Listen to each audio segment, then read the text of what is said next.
കളം പിടിച്ച് LDF സ്ഥാനാർത്ഥികൾ.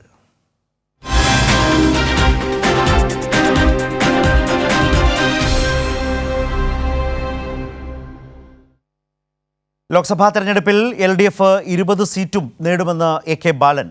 മലപ്പുറത്ത് രക്ഷയില്ല എന്ന് മുസ്ലിം ലീഗ് സമ്മതിച്ചല്ലോ എന്നായിരുന്നു AK ബാലൻ അതേക്കുറിച്ച് ഈ സ്ഥാനാർത്ഥികളെ വെച്ചുമാറിയതുമായി ബന്ധപ്പെട്ട് AK ബാലൻ പറഞ്ഞത്.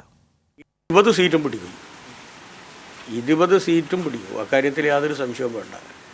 കഴിഞ്ഞ നിയമസഭാ തെരഞ്ഞെടുപ്പിൽ ഞാൻ നിങ്ങളോട് പറഞ്ഞതാണ് ഇവിടെ വെച്ചിട്ട് 100 സീറ്റ്, 3-2 സീറ്റ് LDF നേടുമെന്നുള്ളത്. ഇപ്പോൾ മുസ്ലിം ലീഗ് എന്നെ സമ്മതിച്ചല്ലോ മലപ്പുറത്ത് രക്ഷയില്ലാന്ന്. അല്ല, പൊന്നാനിയിൽ രക്ഷയുള്ളൂ, പൊന്നാനി രക്ഷയില്ല, അതുകൊണ്ട് മലപ്പുറം രക്ഷയുള്ളൂ എന്നുള്ളത് കൊണ്ടാണല്ലോ സാധാരണ നിലയിൽ ബഹുമാനപ്പെട്ട ET മുഹമ്മദ് ബഷീർ അദ്ദേഹം പൊന്നാനിയിൽ നിന്ന് മലപ്പുറത്തേക്ക് പോകേണ്ട യാതൊരു ആവശ്യമില്ലല്ലോ, പൊന്നാനി തന്നെ മത്സരിക്കാനോ. അപ്പോൾ പൊന്നാനിയും എഴുതി തള്ളി. നല്ലോണം പണം കുടിക്കും ലീഗ് UDF. അപ്പോൾ അതടക്കം കിട്ടുമെന്നുള്ളത് തന്നെയാണ് ഞങ്ങൾ വിശ്വസിക്കുന്നത്.